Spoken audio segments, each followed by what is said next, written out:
Hello, everyone, and welcome to Behind the Bar. I'm your host, Temi Tayo. And of course, there's only one place to start Anfield, Manchester United versus Liverpool. Final result 2-2 score draw. And this was a performance that I think Amorim can really build on. Just looking at the game, of course, in the first half, Liverpool came out flying out the blocks. McAllister had a wonderful volley saved by Onana. I think that was probably the one moment I think Liverpool had that put Man United on the back foot.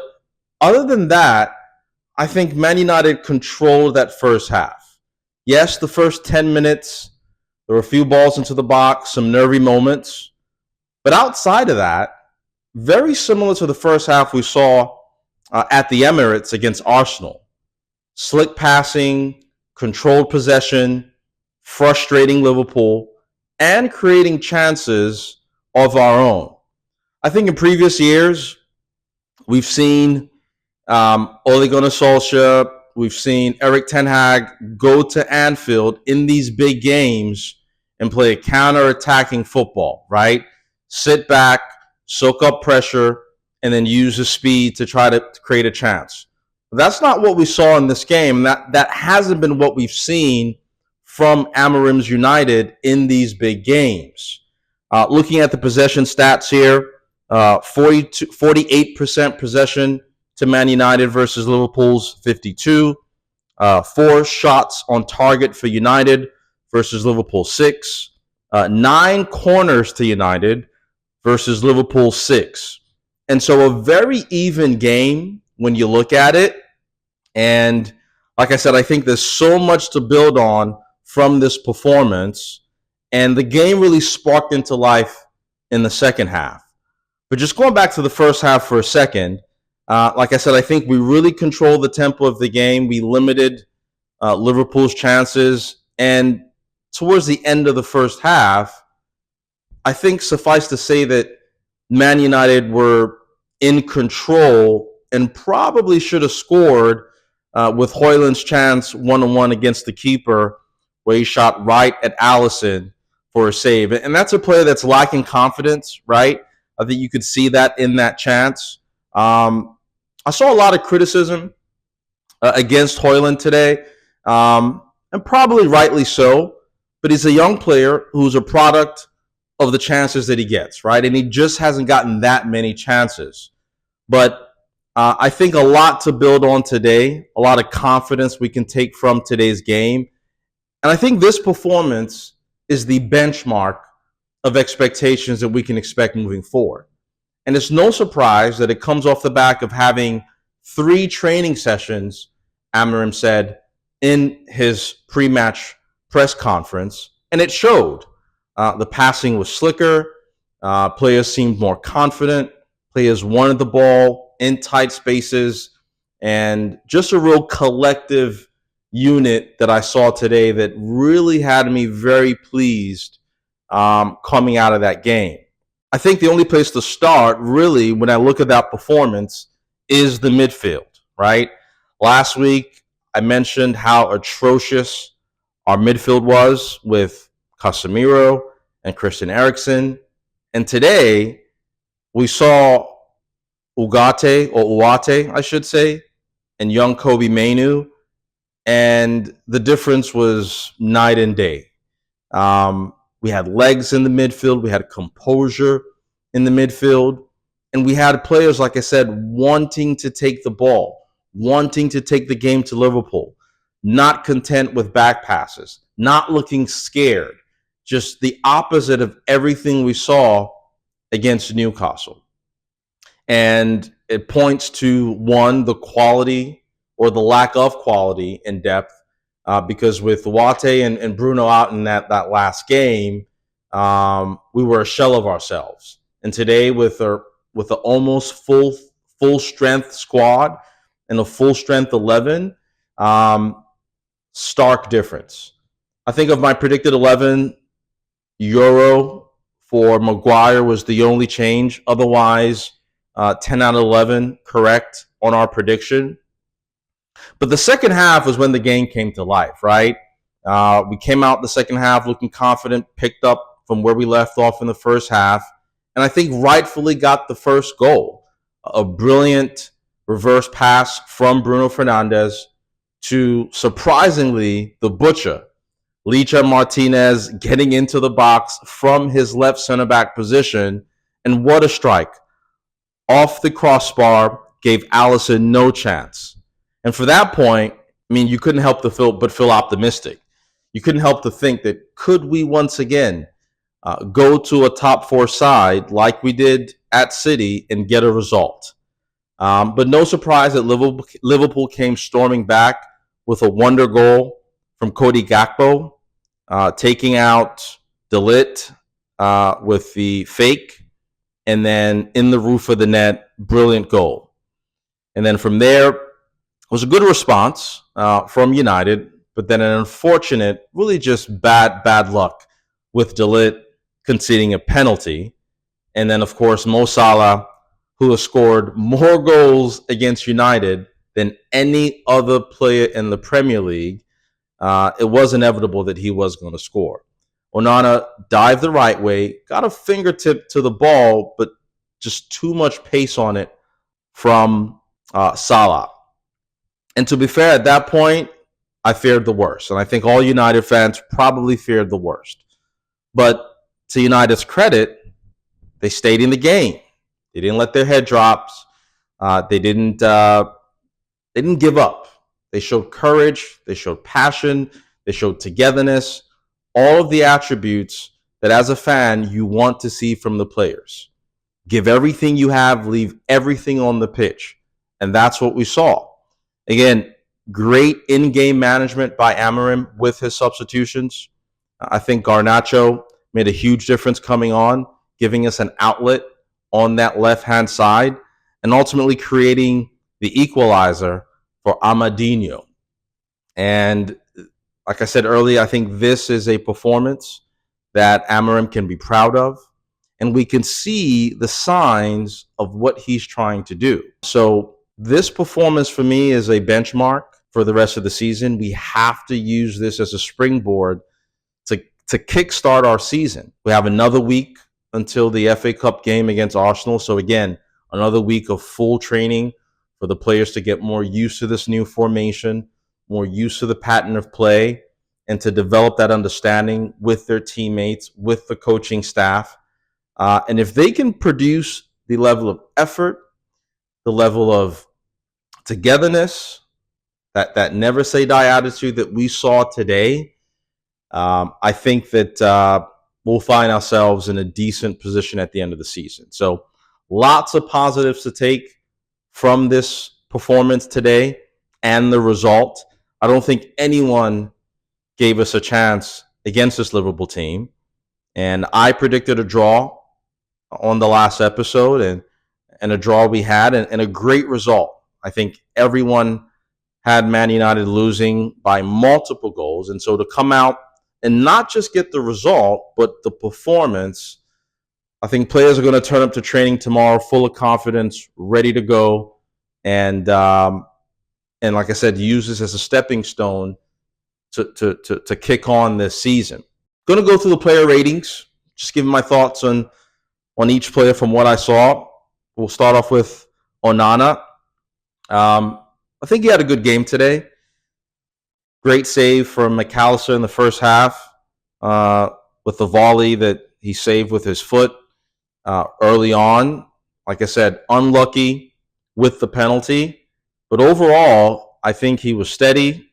So I'll give him 6.5, 6.5. He did concede 2 goals. Couldn't really do anything about Cody Gakpo's wonder strike. Like I said about the penalty, just unlucky with that. Other than that, he was solid, and 6.5, I think, is a fair rating. With the right center back, Matthias de Ligt, of course, conceded the penalty, got a yellow card. So not his best performance, but again, I think in the grand scheme of things, he was solid. Gave away the penalty, so sort of have to duck a point from that. So I'll give him a 6. I think outside of the penalty, he was solid. His distribution was good. I think a 6 is a fair rating for De Ligt. On the center back, Harry Maguire. I think Harry Maguire is probably one of the players that can hold their heads up high this season. And it really shows the kind of character this lad is, right? Got so much stick the last 2 seasons. Of course, he had the incident in Greece, came back, had a horrible season. The season after that, got stripped of the captaincy. And since then, he's just quietly gone about his business and has steady put in solid performances week in, week out. And for a player that used to be considered the weak link in the squad, I think he's turned his career around. And it's no surprise that we're hearing about an extension that he's set to receive. So I'll give Maguire a 7. He did miss that chance right at the death with the cutback from Xerxes. To be fair to him, the ball did bounce somewhat. And then, of course, he skied it over the bar. Could have had us the 3 points with that. But overall, he was solid, set pieces. He was commanding in the box, making tackles, clearances. So I think a 7 is reflective of his performance. The left center back, Licha, the Butcher, Martinez. I think I have to give him a 7 as well, just for the goal. He had some shaky moments defensively, but to score that goal, to get us to quiet Anfield and to get us off the mark, you have to give him credit for that. Defensively, didn't really make too many mistakes. We have to remember this is a new formation, playing in the back 3 for these defenders. So I think they do deserve some grace. But to come out from Anfield, scoring a goal and playing well, I think he deserves a 7. Moving on to the wingbacks, Diogo Dalot. I slated him last week, and rightfully so. He's been piss poor. But today, Dalot showed up. Today, we saw the Dalot of last season, and he was the player of the season last season, right? And we saw that performance today. He got an early yellow card against Salah, and I thought, this could be another red. If you guys remember, he did get a red last season in this fixture, and so that early yellow card had alarm bells ringing. But he came through unscathed, had a great game, and he's developed his left foot. I think playing in that position as a right-footed player, I saw so many crosses coming in on that left foot, and credit to him for improving his game on that left side, and probably his best game of the season. So I'll give him a 7.5. Much improved from last week and the last few weeks, and hopefully, like I said, this can be a springboard for him as well to push on and deliver consistent performances moving forward. On the other side, Mazraoui, again, a solid display. This was the Mazraoui that we saw at the start of the season, right? Consistent, maybe not spectacular, but a solid 7 for me. Didn't make any mistakes. Was good bringing the ball out the back, solid in his passing, and supported the attack and the defense as a wingback should. So a solid 7 for Mazraoui. In the midfield, again, Manuel Ugarte, I think, is probably the signing of the season for United.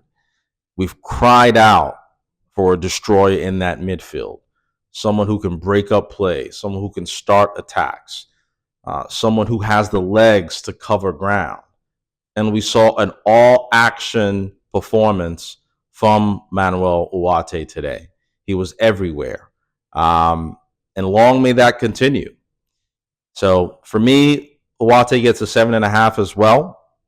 Great performance. We missed him sorely against Newcastle, and we saw exactly what he brings to this team.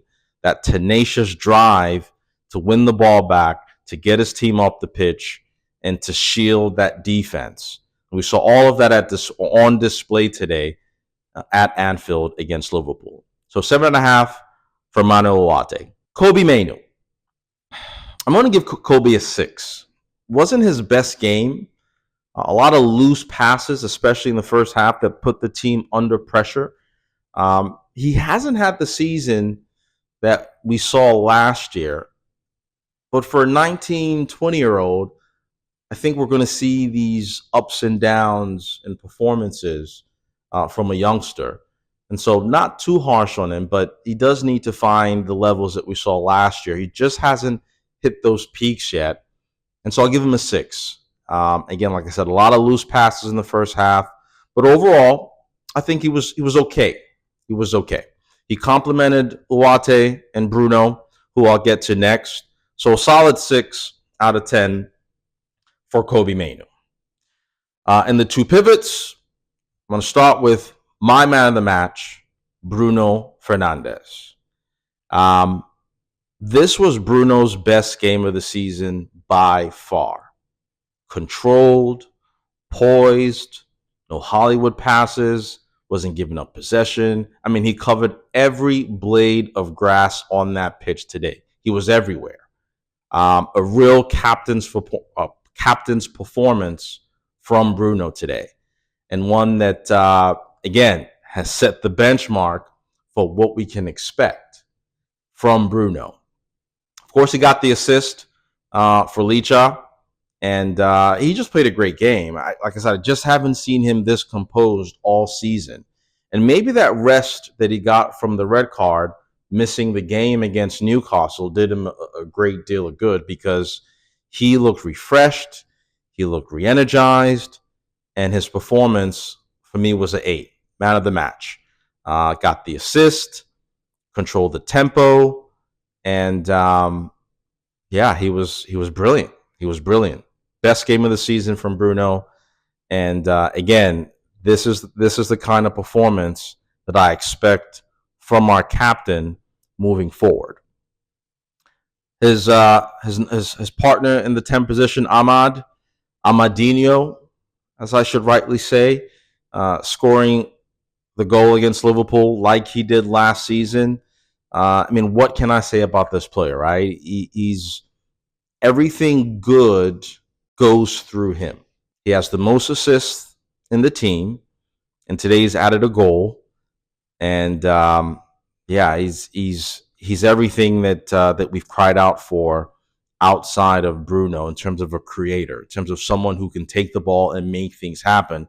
For so long, the team has relied on Bruno, and if Bruno doesn't do anything, the team doesn't do anything.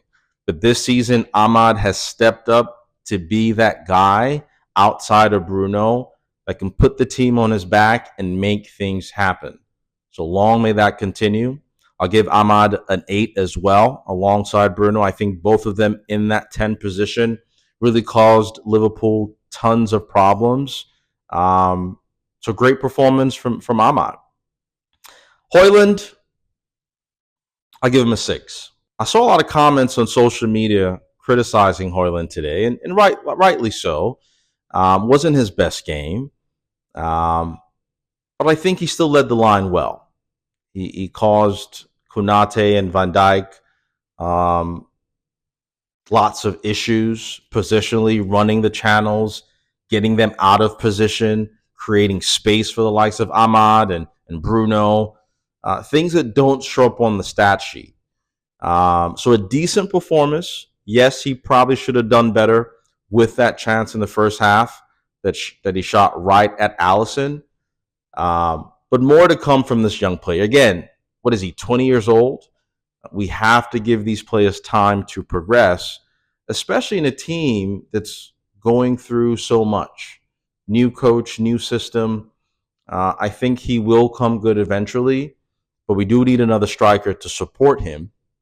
Because I think Joshua Zirkzee, who we'll get to in a second, is more of a 9.5, as he described himself. Looking at the bench, Euro came on. He had a wonderful slide tackle on 83 minutes, denying Darwin Núñez a shot on goal. I'll give him a 6.5. He played his part.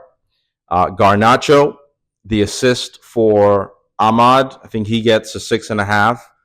Good spark off the bench. Like I said, it was a great outlet for us to relieve that pressure as Liverpool try to get the winner in that second half in the dying stages. So 6.5 for Garnacho and Joshua Zirkzee. I'll give him a 6. What I loved about Zirkzee when he came after the game, I don't know if you guys caught this, but the fans for like 5 minutes just yelled his name, screaming his name, showing him support. Obviously, he got booed and got cheered coming off in the first half against Newcastle in the last game, and went down the tunnel and came back and got so much stick in the media. So it was good to see the fans get behind him. And he played his role towards the end, kept the ball, and helped us get across the line to get that well-earned point at Anfield, a tough place to go. And so great performance. Looking forward to seeing if this will be the catalyst for the rest of the season to propel us up the table with similar performances and hopefully results to follow. And yeah, happy fan today. I mean, couldn't be happier with the performance and the result. So great game. A great advert for the Premier League as well. Thank you so much for taking the time to watch. Please subscribe, like, share, comment. Means a lot to the channel. Just trying to grow things here. So your support is certainly appreciated. Thank you for watching this episode of Behind the Bar. I'll catch you next week. Cheers.